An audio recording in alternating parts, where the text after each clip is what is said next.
Selamat pagi semuanya, kembali lagi bersama saya Dr. Beni Wulur SHM Makes. Saat ini saya ingin menyampaikan ya tentang perkembangan terakhir.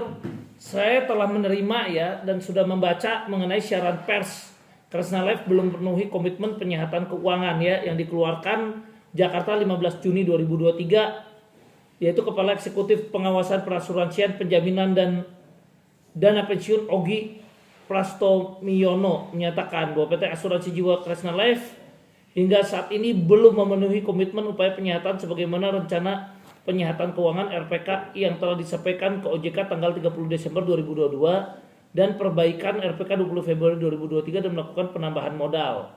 Kemudian di sini dijelaskan lagi mengenai bahwa OJK telah menerima 32 kotak, diantaranya berisi salinan dokumen dengan rincian 10 kotak salinan persetujuan program konversi SOL dan 22 kotak salinan perjanjian konversi SOL. Namun di sini ditulis di dalam dokumen tersebut tidak diperoleh salinan perjanjian SOL yang sudah diakta notarilkan sesuai ketentuan. Selain itu dalam 32 kotak dokumen yang disampaikan juga tidak terdapat bukti penempatan dana pada escrow account. Nah ini memang saya sudah baca dan ini memang tidak saya bacakan semua ya karena di sini ada beberapa poin. Saya terus terang di sini hanya mengambil poin-poin inti saja yang mana nanti siaran pers tersebut bisa dilihat dan dibaca sendiri di grup-grup. Jadi di sini yang ingin saya garis bawahi begini, saya selaku kuasa hukum nasabah tentu menyayangkan dengan sikap atau statement yang dikeluarkan oleh OJK. Kenapa? Karena OJK itu sifatnya mengatur, mengawasi, dan melindungi. Artinya kalau yang ditekankan hanya mengatur, sementara untuk mengawasi dan melindungi tidak diperkuat, tentu patut diduga ini akan merugikan nasabah. Kenapa demikian? Sekarang begini, ada suatu aturan, tapi aturan itu hanya digelontorkan tanpa ada pengawasan. Sebagai contoh, kalau saja OJK mengawasi dengan ketat, tidak akan ada kejadian dana nasabah nyangkut sampai 6,4 triliun. Ya, kemudian tidak ada juga kasus yang sekarang juga saya sedang pegang seperti Wana Arta ya, yang sekarang sudah diciu dana nasabah nyangkutnya sampai belasan triliun. Ya. Nah, ini yang saya sayangkan karena kalau saja OJK menekankan juga mengenai fungsi pengawasan dan melindungi, tentu yang terjadi adalah terjadi pencegahan. Mungkin baru dana masuk puluhan miliar saja sudah dilakukan pengawasan dan dilakukan pencegahan sehingga nasabah tidak terjerumus ya.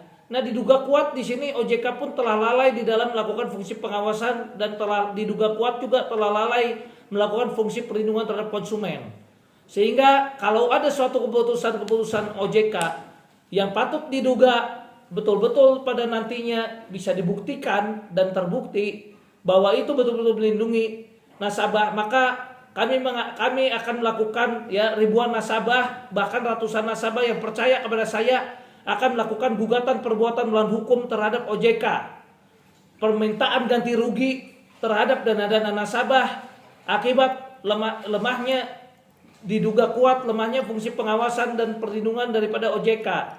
Kami akan lakukan gugatan perbuatan melawan hukum baik terhadap lembaga OJK maupun terhadap pribadi-pribadinya pembuat kebijakan tersebut. Kami akan lakukan sita jaminan. Tidak mungkin kami lakukan sita jaminan terhadap gedung OJK. Mungkin kami akan lakukan sita jaminan terhadap pejabat-pejabat yang mengeluarkan aturan atau pejabat-pejabat yang diduga kuat lemah di dalam melakukan fungsi pengawasan atau perlindungan terhadap nasabah atau konsumen. Kenapa kami lakukan PMH? Karena akibat perbuatan-perbuatan tersebut kami para nasabah tentu merasa dirugikan. Ya, karena begini. Kami ambil contoh. Ya, dengan AJK kami juga sebetulnya lawan. Ya, kami lakukan upaya hukum terhadap pembuatan laporan polisi. Ya. Tapi kami tanya sekarang, contoh first travel yang katanya dikembalikan kepada korban, seberapa bisa kembali kepada korban setelah mungkin diduga kuat sampai 7 tahun berperkara yang sebelumnya juga disita oleh negara baru kemudian dikembalikan kepada korban. Ya.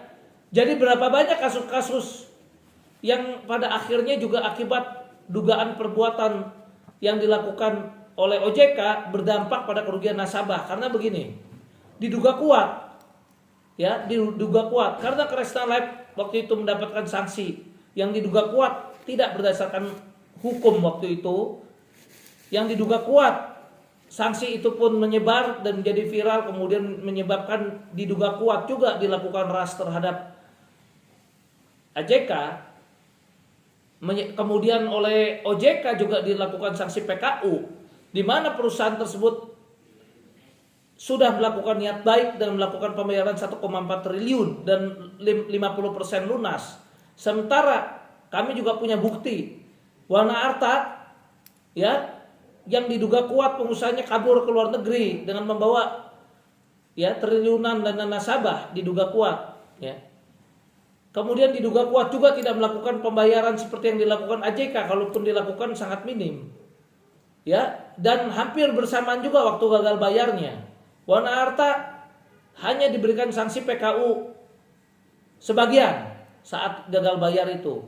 Sementara AJK sudah belum apa-apa, diduga kuat sudah dilakukan diskriminasi yang berdampak kerugian pada nasabah, ya, dengan sanksi PKU seluruhnya. Kemudian ketika nasabah mengajukan, ya di mana AJK pun sudah melakukan upaya-upaya melakukan PKB memang, ya, kemudian nasabah yang waktu itu juga saya masih berlawanan dengan AJK selain melakukan laporan polisi karena kami melihat laporan polisi yang juga berjalan tidak sesuai dengan yang diharapkan, kami kemudian melakukan upaya hukum, melakukan PKPU. Sudah terjadi homologasi, ya. Kemudian dalam homologasi tersebut kurang lebih antara lebih dari 80%, bahkan mungkin lebih dari 90% menyatakan setuju dengan perdamaian tersebut. Sudah sempat dilaksanakan juga, ya, walaupun homologasinya kemudian dibatalkan. Nah, pada saat terjadi perdamaian, PKU pun tidak dibuka. Ketika AJK juga menunjukkan itikat baik, sudah membayar 1,4 triliun dan sudah 50% pembayaran pada nasabah, tidak juga ada keringanan sanksi, misalnya dari PKU seluruhnya ke PKU sebagian misalnya, atau bahkan dicabut PKU-nya, itu tidak dilakukan. Sehingga alasan tidak dibukanya PKU, padahal ada PJK nomor 6 tahun 2022 bahwa dana nasabah sebetulnya masih bisa, kalau nasabah merasa dirugikan bisa selesai dengan kesepakatan juga. Ya, POJK sendiri yang buat aturannya, OJK sendiri yang buat aturannya. Tapi sampai dengan saat ini terjadi lagi dugaan-dugaan kuat, perbuatan-perbuatan di mana OJK tidak menekankan fungsi mengawasi dan melindungi konsumen. Nasabah yang ingin berdamai, ibarat suami istri hampir cerai kemudian mau rujuk, ya, diduga kuat oleh OJK malah dihambat. Ya, seperti saya ambil contoh perjanjian SOL yang begitu susah payah, ya, sudah ditandatangan oleh OJK, dikatakan harus akta notaril. Akta notaril, satu notaris biayanya misalnya 1 juta. Kalau nasabah ada 7.000, nilainya 7 miliar. Kami nasabah lebih baik, Pak, itu diberikan untuk bayar uang nasabah yang sakit, ya, yang boleh dibilang dalam kondisi memerlukan segera pertolongan, kalau enggak nyawanya bisa melayang. Diduga kuat karena perlu pengobatan. Ya, banyak nasabah yang perlu pengobatan, diduga kuat kalau tidak segera dibantu bisa nyawanya melayang. Ya, banyak sekali nasabah-nasabah yang butuh pengobatan, juga ada telepon ke saya minta tolong. Banyak lansia yang minta tolong sama saya. Ya, banyak anak-anak yang nyaris putus sekolah yang minta tolong kepada saya juga. Dana itu lebih baik digelontorkan untuk membantu program-program kemanusiaan seperti itu.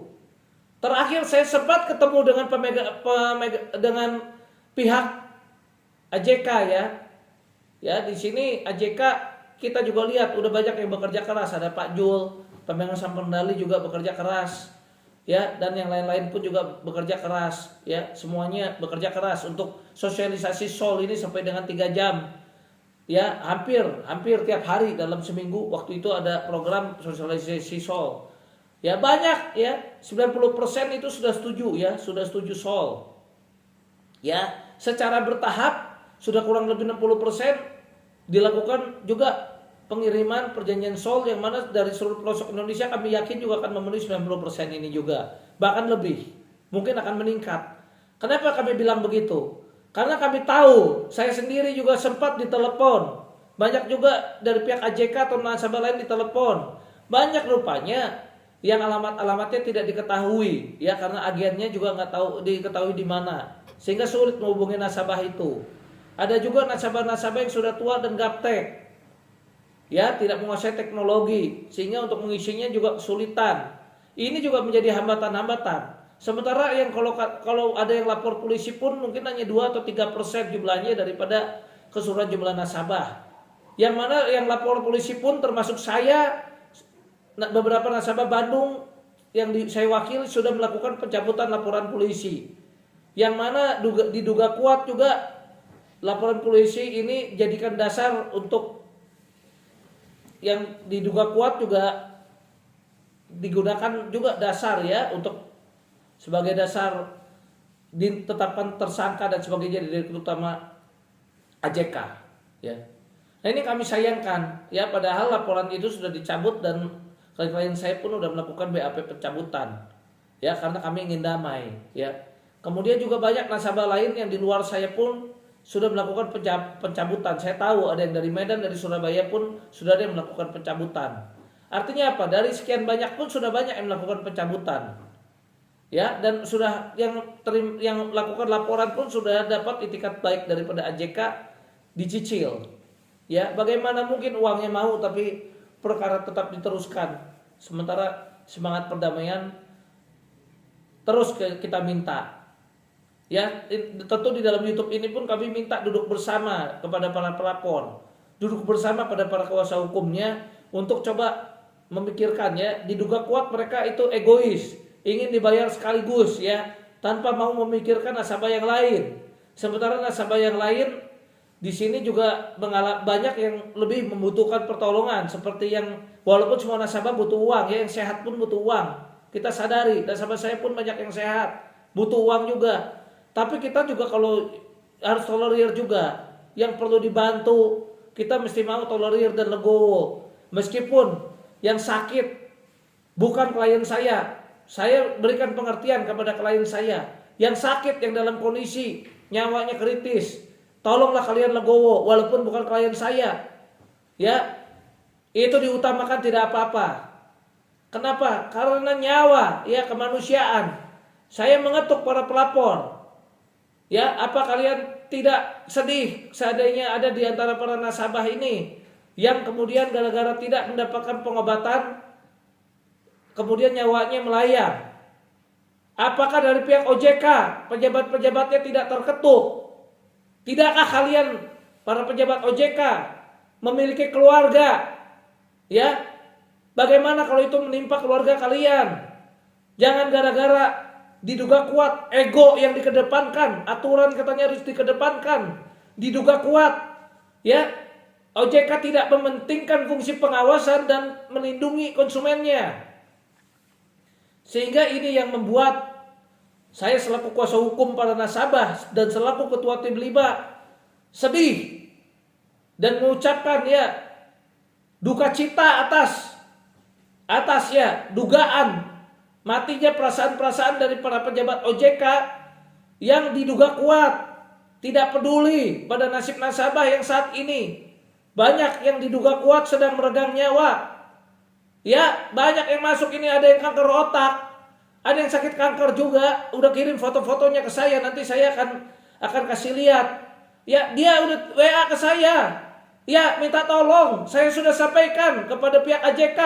AJK janji, oke, kalau untuk yang sakit-sakit, begitu saya dibuka blokir rekening, begitu sol di ACC PKU jalan, saat itu juga saya lakukan transfer terhadap yang sakit untuk selamatkan nyawanya. Tidak harus tunggu.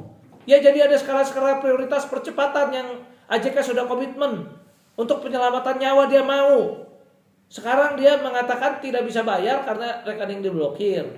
Ya, karena ada sanksi PKU juga. Ya, dan dia juga harus menaati itu semua. Tapi AJK mau, sudah bicara dengan saya, tidak tunggu lagi 6 bulan. Langsung begitu dibuka dia mau untuk yang kritis-kritis, yang sakit, yang apa, untuk demi kemanusiaan dan penyelamatan nyawa.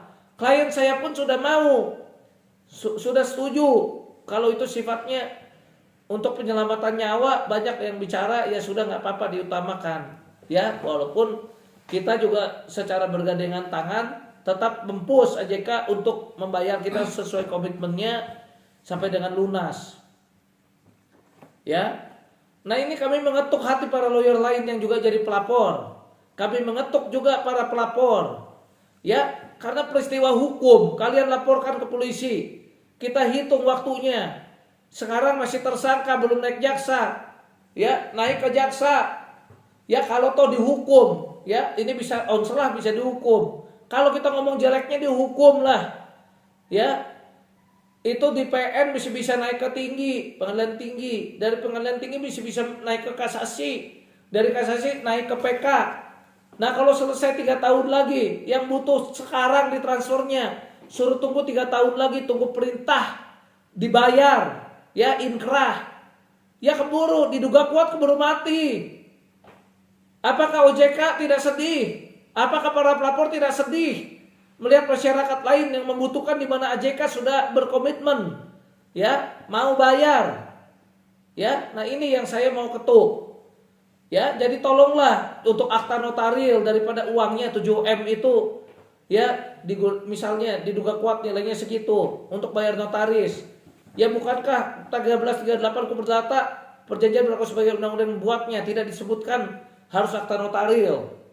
Bukankah syarat perjanjian cukup 1320 Hukum Perdata, cakap sepakat objek tertentu sebab halal? Bukankah kalau ada bea materai ya, itu pun hanya pajak aja ya, sebenarnya bea materai itu untuk dokumen ya, itu dengan biaya 10.000, rangkap 2 taruhlah 20.000 ya, daripada harus bayar 1 juta. Bukankah uang itu lebih baik digunakan untuk menolong para nasabah yang saat ini sedang sakit kanker, ada yang mungkin sakit yang lain juga yang kritis ya, yang sedang membutuhkan pertolongan? Bukankah itu lebih baik disalurkan ke sana? Kemudian dari OJK yang menyatakan labelnya katanya suruh setor modal, taruhlah setor modal, saya nggak tahu hitungan OJK berapa, 1 sampai 2 T misalnya. Lah kami nasabah menjerit, daripada itu dipakai buat setor modal, mendingan untuk cicil kami kalau ada uang 1 sampai 2 T. Ya, banyak yang mau bayar sekolah, yang sehat pun juga perlu uang, bayar listrik, merawat orang tuanya, merawat yang sakit. Ya, kalau OJK bilang ini aturan, kami menegakkan aturan. Lah terus mana fungsi pengawasan dan melindunginya? Ya, karena fungsi mengawasi dan melindungi harusnya ketika uang itu masuk, taruhlah baru 100 miliar atau 200M misalnya, itu sudah harusnya dilakukan pengawasan, langsung di stop itu supaya nasabah jangan ada yang masuk lagi. Kalau mau kasih sanksi PKU, kasih sanksi PKU itu pada saat nilainya belum sampai 6,4 triliun ya, atau 5 triliun. Sekarang sudah sebesar itu. Nah hanya gara-gara AJK disuruh store modal 1 sampai 2 T, padahal nasabah mengharapkan kalau ada 1-2 T mending bayar nasabah. Kemudian OJK yang katanya menetapkan aturan melakukan ciu ya, akhirnya pupus sudah harapan nasabah untuk dibayar, pupus sudah harapan nasabah sudah melakukan perjanjian sol. Disuruh nasabah ikuti sistem hukum di Indonesia yang diduga kuat bisa sampai 3 tahun baru ada perintah bayar, baru perintah dicicil, itu pun perlu pendataan lagi, nggak tahu kapan dibayarnya.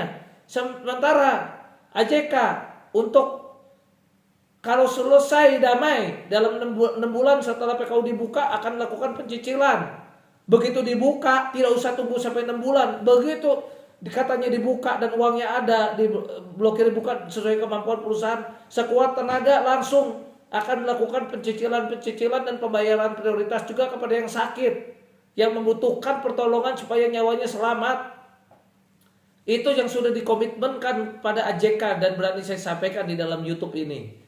Ya, jadi itu yang kami sayangkan. Makanya di sini apabila kami juga melakukan somasi terbuka terhadap pejabat-pejabat OJK yang diduga kuat, lalai dan lemah di dalam melakukan fungsi pengawasan dan melindungi, kami akan melakukan gugatan PMH baik terhadap pribadi-pribadi pejabat-pejabat OJK tersebut maupun secara lembaga OJK tersebut.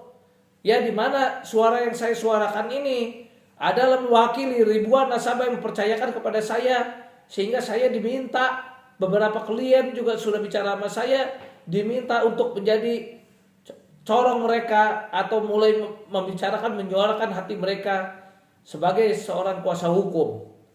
Maka saya pada hari ini ya melakukan dan mengambil sikap melalui YouTube ini, ya, meminta kepada OJK untuk segera membantu mendukung perdamaian yang setelah terjadi antara AJK dengan para nasabah AJK.